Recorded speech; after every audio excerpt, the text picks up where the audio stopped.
Warahmatullahi wabarakatuh. Perkenalkan, saya Herlina Afrianti dari kelas Geografi 2018C. Di sini saya akan menjelaskan materi Geografi kelas 11 pada KD 3.5 yang berjudul Dinamika Kependudukan di Indonesia.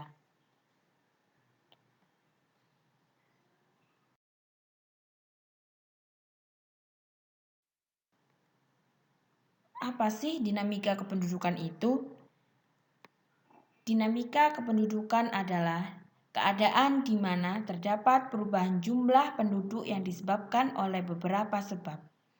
Untuk mengetahui suatu perubahan pada jumlah penduduk tersebut, kita membutuhkan sebuah sumber data kependudukan.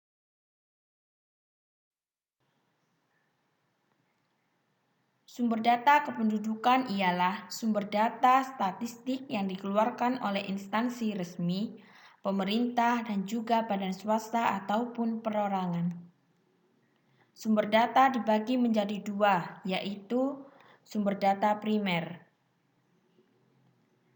Sumber data primer ialah segala catatan asli atau terbitan resmi atau tidak diterbitkan dari badan-badan resmi pemerintah, baik dalam bentuk grafik, tabel, diagram, ataupun gambar. Yang kedua, sumber data sekunder. Sumber data sekunder adalah data yang telah diolah dan disajikan baik dalam buku teks, laporan penelitian, karya tulis, terbitan periodik, dan lain-lain. Berikut tabel data kependudukan.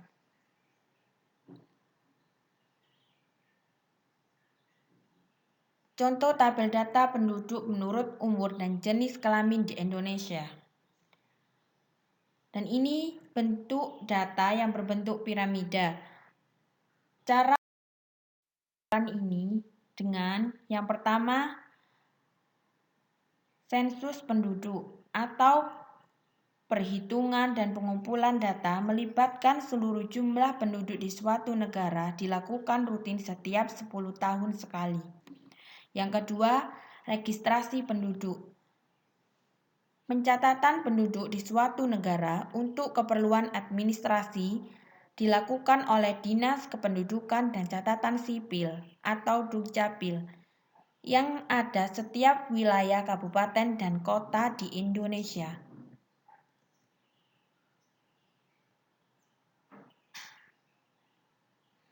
Dan yang ketiga adalah survei penduduk. Pengumpulan data negara melibatkan sebagian penduduk sebagai sampel dari seluruh penduduk di suatu negara dilakukan pada waktu tertentu di mana data itu diperlukan.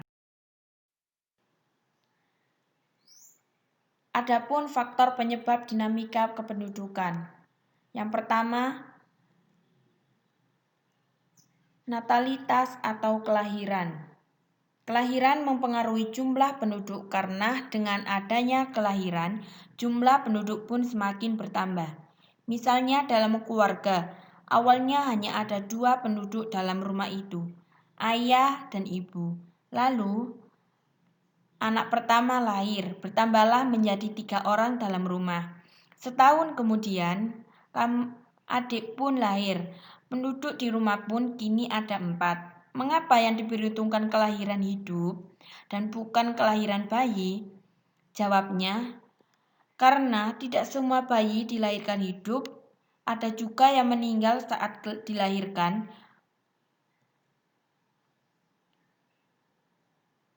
Yang kedua, mortalitas atau kematian.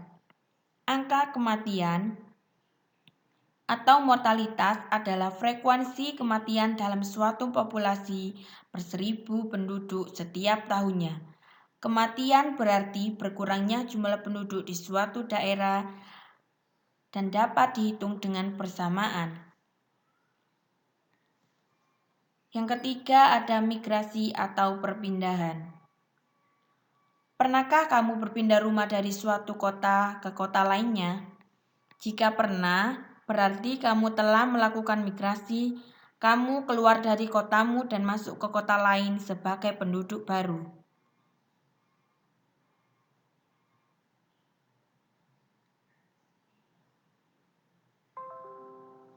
Dilansir dari Britannica, migrasi adalah perpindahan tempat tinggal dalam jangka waktu yang panjang.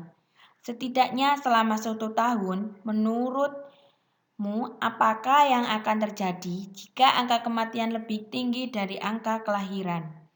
Hal ini berarti akan berkurangnya sumber daya manusia di masa depan. Dan jika kematian semakin banyak dan kelahiran semakin sedikit, lama-kelamaan jumlah penduduk akan terus berkurang sehingga angka yang mengkhawatirkan.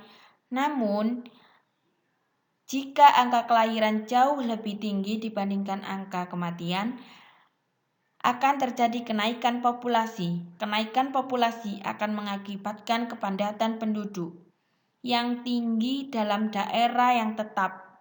Hal ini menyebabkan semakin banyak orang, semakin berkurangnya sumber daya alam dan lapangan pekerjaan.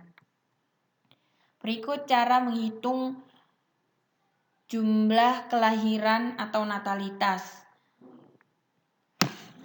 Dan ini rumus untuk menghitung jumlah kematian atau mortalitas.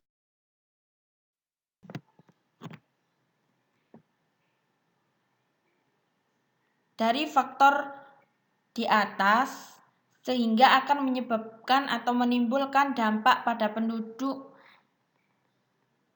Yang pertama, meningkatnya pengangguran. Yang kedua, angka kemiskinan semakin tinggi.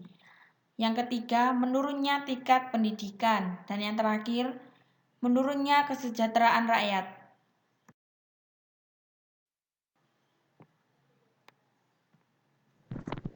Assalamualaikum warahmatullahi wabarakatuh. Kali ini saya akan menjelaskan tentang proyeksi penduduk. Sebagaimana halnya yang kita ketahui bahwa masyarakat atau manusia itu merupakan subjek dalam pembangunan.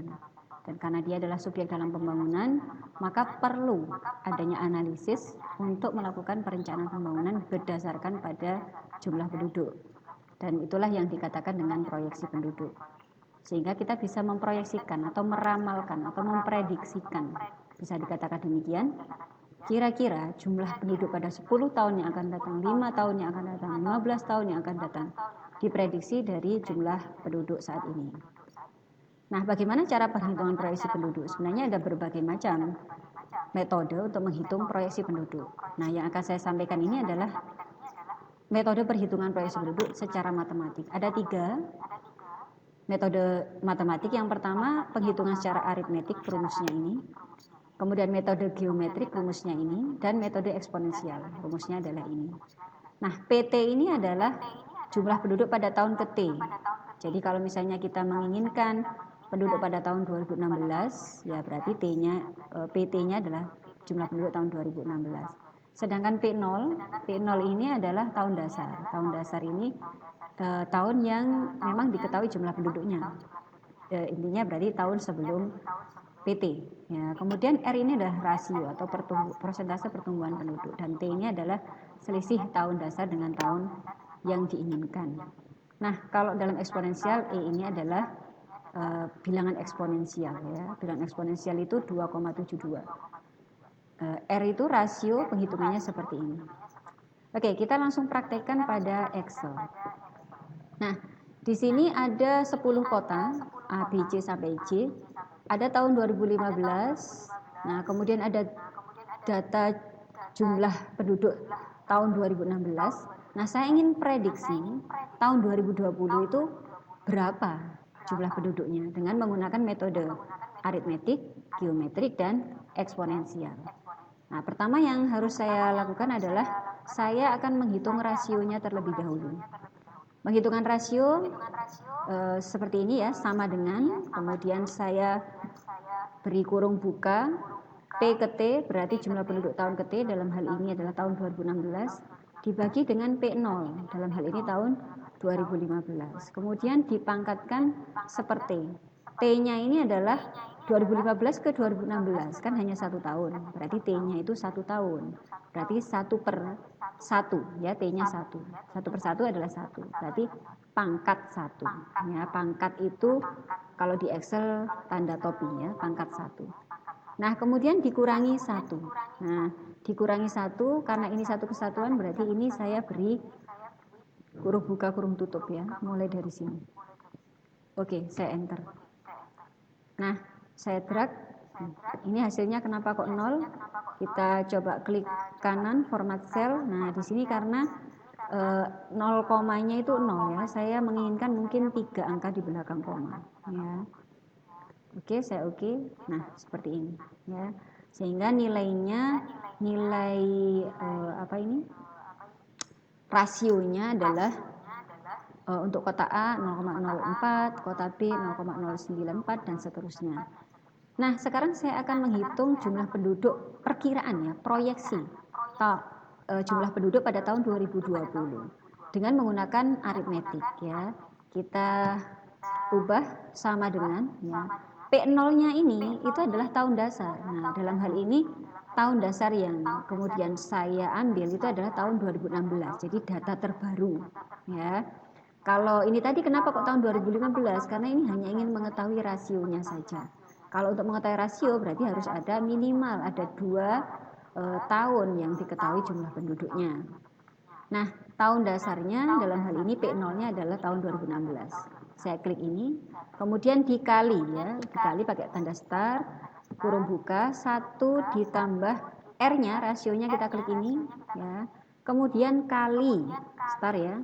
Nah, T-nya ini berapa? 2016 ke 2020. 2016, 2017, 18, 19, 20. Ada 4 tahun ya. Berarti ini dikali 4 ya, seperti ini. Oke, nah kemudian kita enter. Nah, ini adalah jumlah penduduk perkiraan ya, proyeksi jumlah penduduk pada tahun 2020 untuk kota A. Di sini masih ada koma-koma. Karena jumlah penduduk tidak mungkin koma, maka kita bulatkan ya. Kita bulatkan dengan cara klik kanan format cell, kemudian di sini number. Nah, ini komanya Anda nolkan dan gunakan 1000 separator untuk mengetahui dan memudahkan kita membaca angka. Nah, jadi akan ada sekitar 209.066 jiwa pada tahun 2020 dengan menggunakan metode aritmetik untuk kota A. Ya. Dan kemudian Anda tinggal melakukan drag aja ke bawah, seperti ini. Maka ini sudah otomatis kita akan bisa memprediksi. Kota H pada tahun 2020 itu diprediksikan ada sekitar 1.158.260 jiwa. Oke, kita beralih ke metode geometrik ya. Berarti kalau metode geometrik sama dengan P0-nya tetap ya, tahun dasarnya adalah 2016. Kemudian dikali star, kurung buka, 1 ditambah R, R-nya adalah ini. Karena masing-masing R itu beda, jadi kita tinggal klik pada kolom E ini. Kemudian pangkat T ya, kita pangkat ini T-nya adalah 4 ya tadi ya, kita sudah menghitung. Nah, karena ini yang dipangkatkan adalah hanya 1 plus R, maka ini kita kurung ya, ini sampai sini. Karena biar menjadi satu kesatuan. Oke, kita enter seperti ini. Sama seperti tadi, kita lakukan format cell. Ya, kita nolkan di sini dan pakai separator 1000. Kita drag ke bawah. Maka kita sudah mendapatkan prediksi atau proyeksi tahun 2020 dengan metode geometrik. Dan yang terakhir adalah dengan metode eksponensial. Ya. Metode eksponensial sama dengan tahun dasarnya 2016. Kemudian dikalikan dengan dikali E pangkat RT. Nah, karena yang dipangkatkan hanya E saja, maka kita beri kurung seperti ini ya. E-nya tadi kan 2,72. Di laptop saya koma ini titik ya. Kalau di laptop Anda koma itu adalah koma, ya berarti Anda menggunakan koma.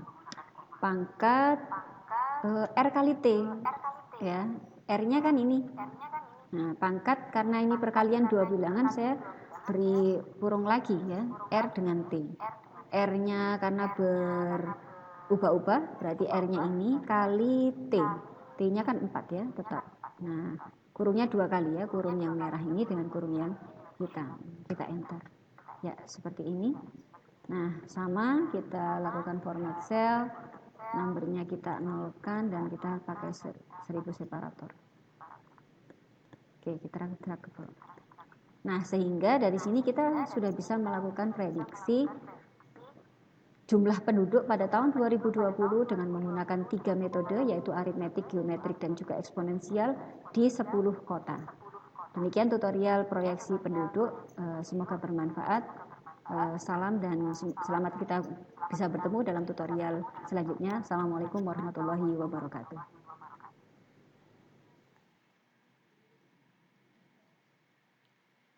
Oke, selanjutnya ada mobilitas, kependudukan, dan ketenaga kerjaan.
Mobilitas penduduk adalah gerak ataupun perpindahan penduduk dari suatu wilayah ke wilayah lain dalam jangka waktu tertentu.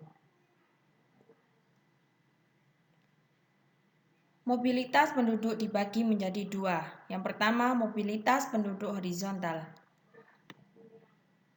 Dalam arti fisik, perpindahan penduduk untuk memperoleh peluang dan kesempatan yang lebih luas di tempat lain. Dan mobilitas penduduk vertikal dalam arti sosial, ekonomi, dan budaya adalah upaya peningkatan status melalui peningkatan kesejahteraan.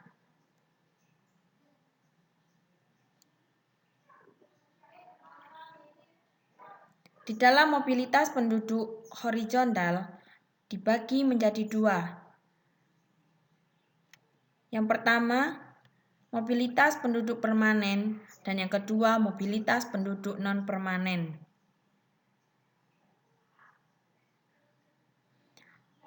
Mobilitas permanen adalah perpindahan penduduk dari suatu wilayah ke wilayah lain dengan tujuan untuk menetap. Dan mobilitas non-permanen maksudnya adalah perpindahan penduduk dari suatu tempat ke tempat lain dengan tujuan tidak menetap atau bersifat sementara waktu. Mobilitas penduduk non-permanen ada dua, yaitu mobilitas ulang-alik atau mobilitas harian, yaitu perpindahan penduduk yang bersifat rutin setiap hari, misalnya penduduk desa atau pinggiran kota yang pada pagi hari ke kota untuk bekerja dan sore hari pulang ke desa. Yang kedua, bermusim atau mobilitas musiman, yaitu perpindahan penduduk secara bermusim dan bersifat sementara. Misalnya para buruh tani yang selama ada kegiatan pertanian di pedesaan, mereka akan tinggal di desa. Dan ketika tidak ada kegiatan pertanian di desa, mereka pergi ke kota untuk mencari nafkah tambahan. Selanjutnya ada ketenaga kerjaan. Ketenaga kerjaan adalah segala sesuatu yang berhubungan dengan tenaga kerja pada waktu sebelum, selama, dan setelah selesai masa hubungan kerja, baik pada pekerjaan yang menghasilkan barang maupun pekerjaan berupa jasa.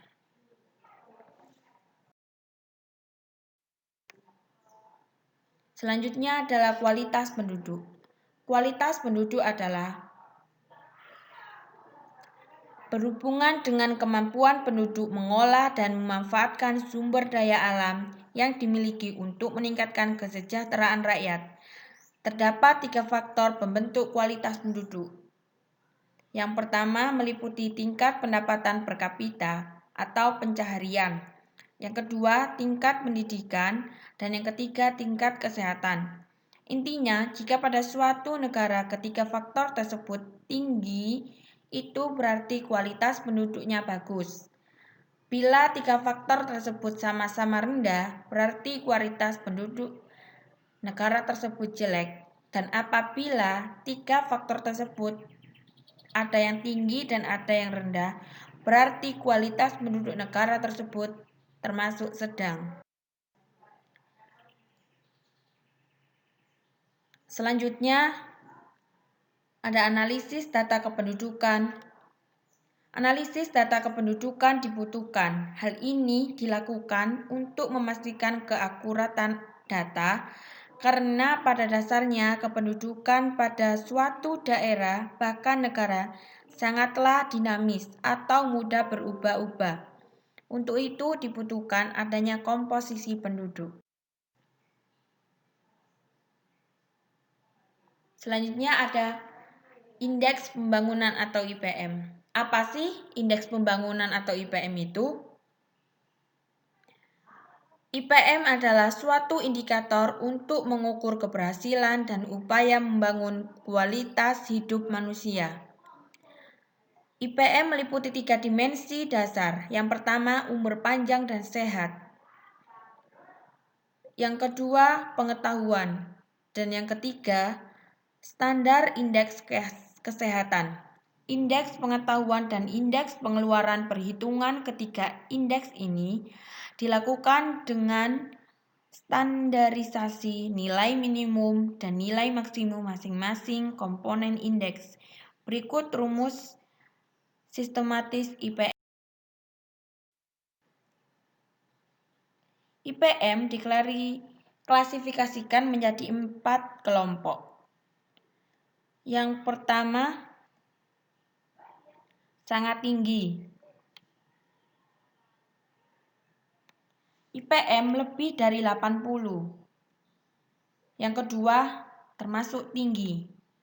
IPM 70 hingga 80. Yang ketiga, IPM termasuk sedang. IPM 60 hingga 70. Yang terakhir, IPM rendah. IPM kurang dari.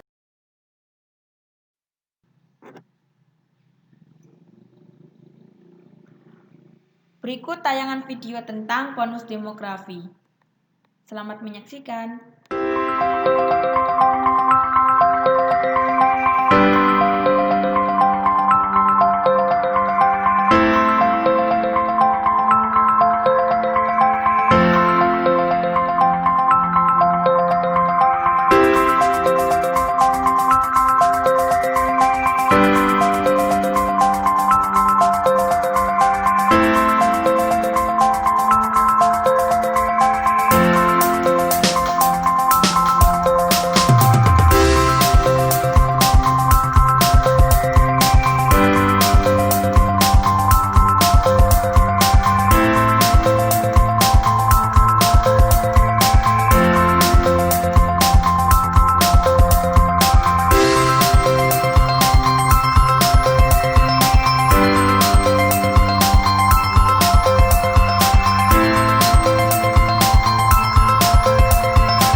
Jadi dapat disimpulkan, apa sih di bonus demografi itu? Bonus demografi adalah perubahan struktur umur penduduk di mana proporsi usia kerja lebih besar dari proporsi bukan usia kerja.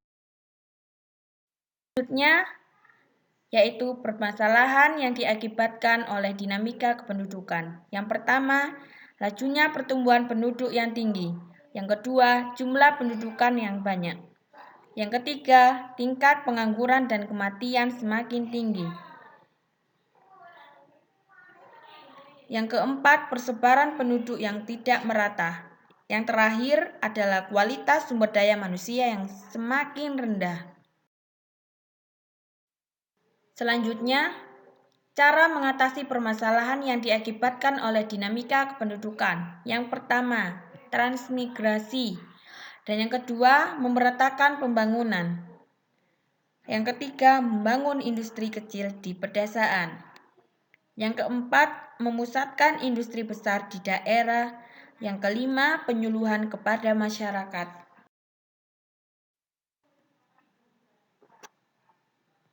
Selanjutnya, peta persebaran penduduk di Indonesia.